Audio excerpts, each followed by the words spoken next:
What's up, ladies and gentlemen? Showtime is Blazer King with Games Critiques, and we're back for Let's Go Kaikigumi. In the last episode, well, the first episode, we got to meet our characters. The one is your average 17-year-old who looks like he's in his late 20s and is jacked out to the gills with a neck as big as his head, but also scared literally shitless when it comes to ghosts. And how's that pan out? Well, he ends up meeting... I'm not sure if she's a classmate of his or just, like, happens to wear a similar uniform. But she is in charge of a company, I guess, or a organization or something that spreads around, all your ghostly specter rumors and facts and stuff that exist throughout the town. Maybe even the world. However, now she is the only one left, and the powers that may be are a lot weaker than they once were. Will he be able to help her fix that? That is what our story is technically about. And him not ending up, dying in the process, I guess. But that out of the way, giving you a little bit of a recap to the first episode that I would have uploaded probably yesterday by the time this goes up. I honestly don't even know what my schedule is half the time, other than the return of Yuri Mondays. But that said, if you've liked the show so far, or you have thoughts of what could go down in the show, or anything else, hit the comment section up, or wait till the end of the episode. But that's the neat part about the red platform having a little nifty edit feature. Hey, black platform, maybe you could follow up and give us the right to edit our comments on Tiki Tacky, because it really frustrates me how when I use voice to text to comment on something, because most of us use TikTok on the phone, that we can't edit that. So, ideas. Anyway, that said, of course, usual, don't forget to hit the like button, subscribe, and let the whole video run through when we get the watch time, because it's highly appreciated in general and for algorithm's sake. That said, let's get to it. Well, they're all looking at you because you have her koala'd onto you. I don't even think we have an actual name for her yet. You just call her, well, Mechako or something? I don't even remember. I love how he has no complaints about her being in the men's bathroom, by the way. I mean, granted, I guess if this is modern day, that would explain it more. But I also kind of think, despite a lot of the questionable activities starting from things inspired by Japan, they're one of the ones that actually are still more up to snuff on the whole, yeah, I don't care what you call yourselves, you're not allowed in this area. I could be wrong, but it's not that scary, I just want to give you something. And then hands him a, one of the scariest kind of things you could hand somebody.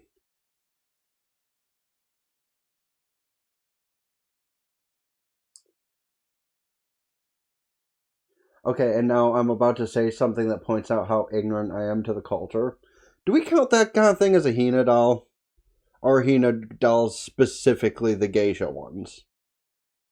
Okay, I'm not sure if what I heard was either the water running in this scene or his stream increasing because he probably almost did piss himself.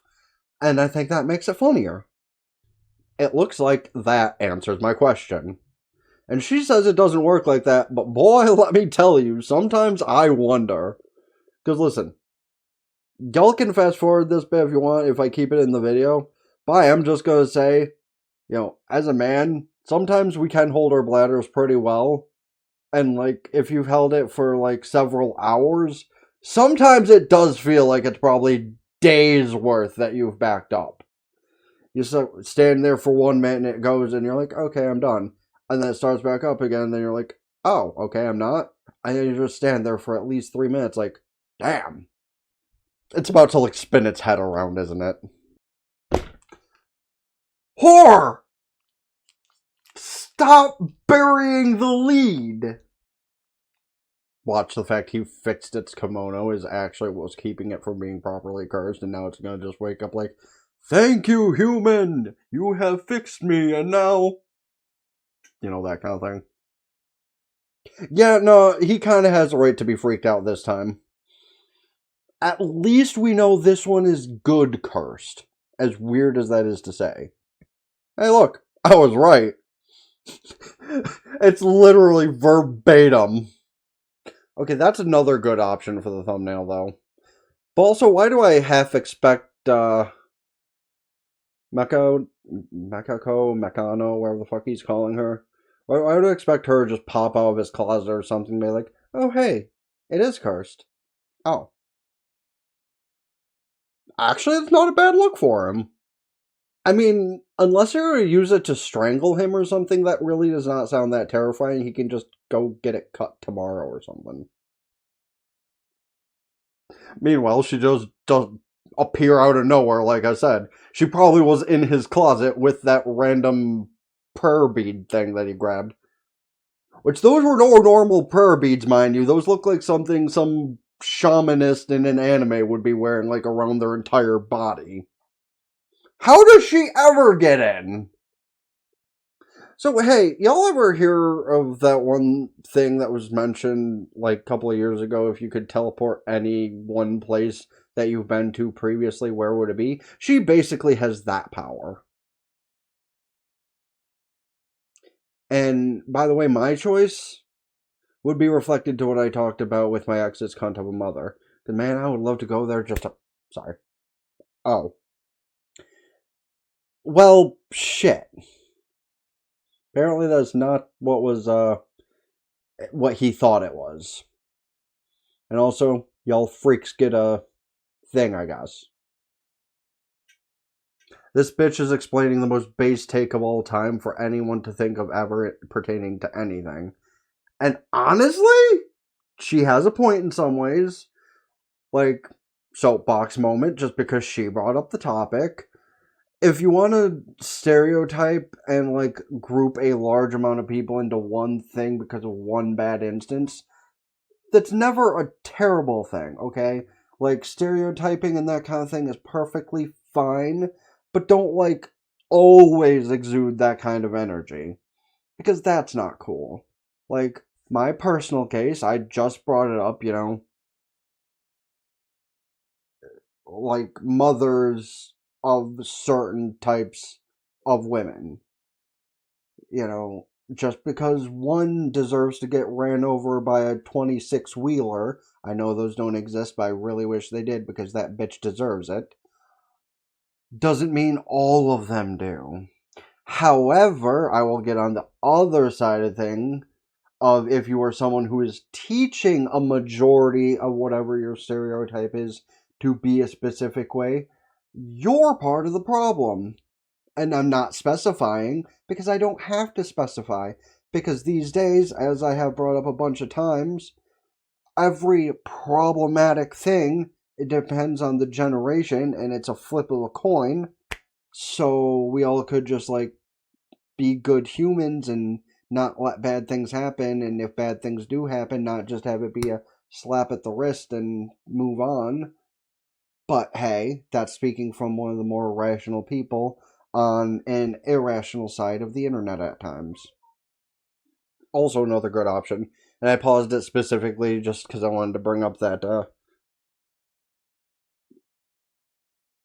the way she's putting things out there is also one of the best ways to, like, get through to humanity. Because, like, I've mentioned this before, and as my personal perspective and something I can speak better on, if you are the type of person who feels like you've been abandoned, thrown away, treated like garbage by a majority of society, all you need is the right people to tell you that they won't treat you that way, and maybe it'll turn your entire life around. That's why one of the two major things I want to achieve is be loved by somebody that's not family. I haven't felt that in more than half my life. And I don't really think that's a lot to ask for, is just to be loved by somebody. I mean, maybe having some specifics of the type of woman I would want, sure, but it's not like I'm going to turn down somebody if they ever offer me genuine affection. Well, to an extent. Like, I will say, honestly, as a matter of human opinion, that as desperate as I am, there are certain standards I will never break. You know, if we're talking physically, I would not want somebody that is three of me combined. You know, large people deserve love too. But I'm not one of those people because I am bigger type of dude myself, but I'm not like a bigger type of dude, you know? You look at me and I call myself a fat ass all the time. I'm no queso, but I'm still a, rounded guy because I have what most call a beer gut. In my case, it's soda. But, yeah. What was the other half of the point I was about to make? Oh, yeah. But, yeah, I mean, all it would take is genuine, attempts to reach out. That's why people still try to use dating apps and stuff, even though 99% of the time on those it's either, you're ghosted or it's a.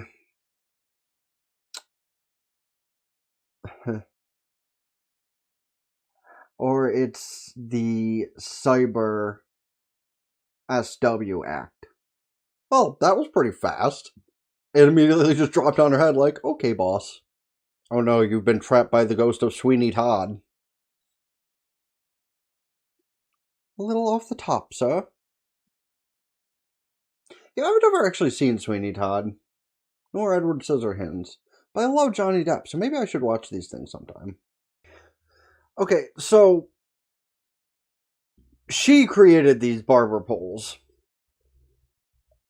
So far, she's probably the creepiest thing in this entire show because she can just make shit appear by magic. Oh. Huh.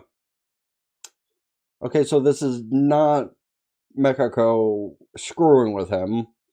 This is actually somebody that's been turned into one of these things. Now, was that by her or by somebody else? You live in a questionable area when you're not sure if a noise you just heard is either, a truck unloading or a gunshot.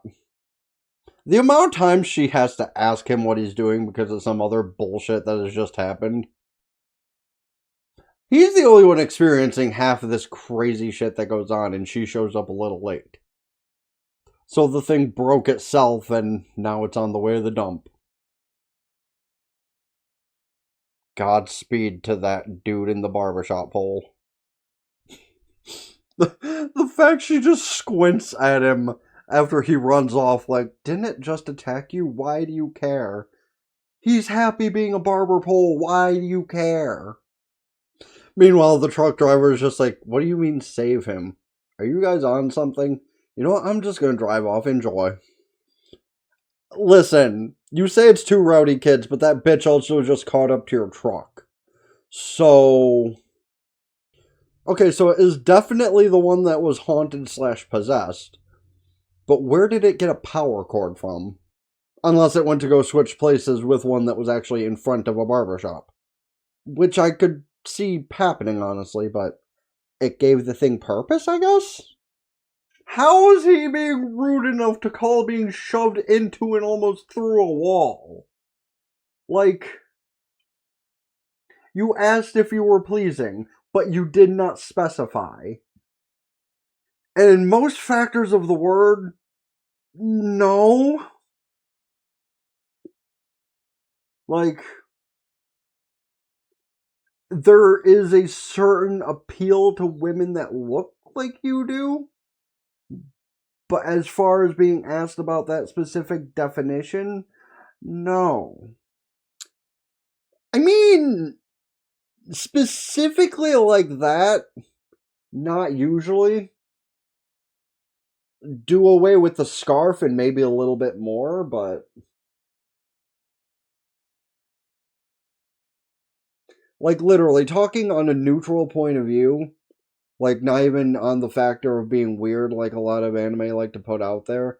I'm genuinely saying just on the end of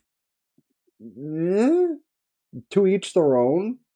Like, don't wear the scarf all the time, and maybe that ups by a couple points, but That's only because, and for all specific reasonings of what's being discussed here, she does have a good form on her. I will not deny her that. It's just the eyes that look like she is constantly terrified by something, even though she's kind of terrifying herself, does not help. Everything else, not bad. But just the owl-like eyes, they're always just staring into your fucking soul. That's very hit and miss. No, I know this one. I know this story a few times over. And yeah, nah, it's like, that's also one of the things where it comes down to, ironically, when I talk about the scarf, I'm talking about this. It's one of the things that comes to, yeah, you're very pretty. She takes off the mask and kind of looks like, what was the, Melina? I think it's Melina from Mortal Kombat that has the weird Baraka-like, actually, yeah, isn't it Melina that's Baraka's sister, actually, or something like that? Or is it Katara? It's one of the Mortal Kombat women that's like Baraka's cousin or sister or something. So she takes off the mask and kind of like Alien. Okay, again, perspectively, because like there's the case of having a big mouth that in and of itself can be very creepy, and I will be the first one to say that I am terrified of too wide smiles. Like, I just, that is a factual thing I think I have found out about myself. I do not scare easy. Jump scares are hit and miss in, like, a movie theater or something for me. But too wide of smiles, matched by too pleasant of intentions, terrify me. Like, the first half of Smile 1 actually kind of scared me, I'm not gonna lie. The second half, not so much, because they, like, kind of nerfed it by making the creature kind of silly looking. And then they brought it right back with Smile 2. Like, I have not rewatched Smile 2 yet, because that is probably the only horror movie in recent history to genuinely scare me. Like, I'm not putting on a front here, man. Like, the too wide of smile thing actually genuinely scares me. You know, the part 2 patches ago from Honkai Star Rail with Full Wish. That scared me. Like, when they went into the one cutscene that was only like 90 seconds long, I actually got goosebumps. Like, my thing kind of shrunk back into me a little bit during that scene. I am not fronting. That is one of the most terrifying things to me. Like, I can see people being cut, stabbed, slashed, shot, gutted, whatever. That is the most terrifying thing. And also, less off the topic of being terrified, more on, he is completely kind of right on that and based. I know we just talked a bit about having standards, but like, that shouldn't be your only goal to be met for a woman, honestly. Because, like, matter of fact, I will take the obvious. Her, I do not, love her as much as I do because of her looks. That makes me as weird as people make it out to be that people enjoy the show. No. We love the show. We love her. Not just because she's hot, but because she is a genuinely good person. Despite being a tease, she is a pure individual, and we love her for that. The whole, you're a shitty person if you make fun of her let me rephrase that. You're a shitty person for making fun of something they love. That is, I paraphrase, but still, that is one of those lessons from that show that made me fall in love with the show, her, the content, and all of that in general. Because, like, sure, you can have your standards and, like, you can just find whoever attractive. And hey, you might not find the hottest, the most mid-level person hotter than the most physically attractive people. That's the exact kind of lesson that she put out there. And shit, this just comes back to the general thought of, like, you don't even have to be the hottest by general standards. Because, I mean, general standards of hotness is kind of, like, far away from what the actual standard of hotness is. Because, like, you look at all these celebrities, all this Botox and bullshit, and they're hot. I bet your ass I could go to every single store up my street and find at least 10 women hotter than any of these celebrities that try to put it out there. Are there hot celebrities? Sure, of course. But those are the ones that have done less work on themselves than on themselves. I mean, even women like, I don't know, Sydney Sweeney, where the only work they've gotten done is maybe in their boobs, still way hotter than any Kardashian, for example. Sorry, a thought just came to my mind, and I'm trying to, like, figure out how to phrase this properly. That doll kind of reminds me of Turbo Granny. That doll reminds me of Turbo Granny, and that is going to make this so much better, actually.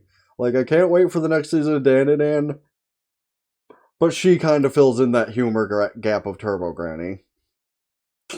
Now, whatever she's about to do, he kind of deserves for that. Like, to call her looking way too unusual is crazy. Unless she's just gonna kind of hover there and, fake cry about it. Because honestly, she fucks with him enough to do that too. Nope, you have been destroyed. I'm sorry, I gotta take a moment to mention the obvious. How do I want to word this? When an artist can, like, both show off and also keep it under wraps at the same time is genuinely impressive. Like, similar happened with Botan Kamina, actually. Not even after the art style upgraded by, like, episode 9 to, like, be really pretty. But the show did decent in both hiding and showing off parts whenever it felt like. And this show is going to be the exact same, it seems like. So, good work on the artist for being able to play both sides of the field, honestly. KO. It works less good when you go up to somebody who's already with a decent-looking woman. Or maybe it... Actually, kind of weird if it would have worked. No, is she about to, like, do something fucked up and, like, ruin this guy's vibe? Like, I don't know what the hell he's stimming about over there, but is she about to, like, ruin this guy's good night? Yeah, again, it works way better when the top half of your head is actually, pleasing without being slightly creepy. Because, again, no disrespect for her, like, as a whole, she's a little above average, honestly. But right in this instance, I can move my keyboard back enough to just sit it here. Oh. Huh.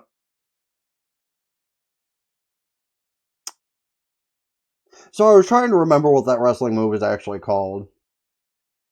I want to say Vertebreaker, but I don't think that's accurate.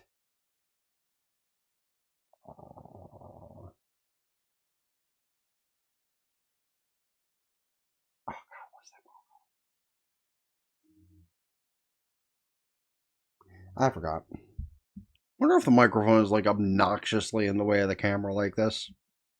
Well, I guess I'll find out. I'm just gonna leave it like this for the rest of the episode, because, man, my, oh god, I actually have an indentation on my leg from trying to sit it there. Yeah, I guess I will find out by the end of the episode, because if it doesn't look that bad like this, I might just keep it like this. Maybe probably, like, lower it down. I don't know, we'll see. So he turned around and said she's pretty after she started chasing him. Now, my thought process is it going to be that big-ass creepy smile like she was hoping it'd be? Or is the art direction going to take a complete 180 and she's actually going to be the prettiest she's been so far, giving a genuine smile? Or option 3, it'll still be creepy, just like a different kind of creepy, because she's trying to give you a genuine smile. Kawaii! Nope, she completely forgot to show off her mouth. Like, she doesn't even care. She got called pretty and she's basking in it. Yeah, honestly, like, that just appeared randomly on him while he was sleeping. All because he had it for breakfast because he wore the wrong thing going to school. Oh, hell. Oh, it was after school? Thought it was beforehand. Oh no. Did the penguin get turned into fried rice? Really? It's haunting him because he ate when he wasn't even hungry? That's insane. Why is the fried rice muscular? He literally just lunged his bottom half upward so it would fly off him. He's got a point though, like he ate every single bite of that food. It's not like he ordered it and then let it go to waste. Not he ate that shit. Don't yell at him because he ate it and only put half his heart into it. He ate it and enjoyed it. Shut up. And now he's eating it just for vengeance. Oh, okay, the penguin didn't get made into fried rice. It escaped again. W. Penkichi. Why? The will-o-wisps are eating the fried rice. And it's actually kind of adorable how they're doing it, too. This is why I don't eat fried rice, man. Don't need that to happen. Oh, cool, so the microphone actually is not in camera shot. This might work, then.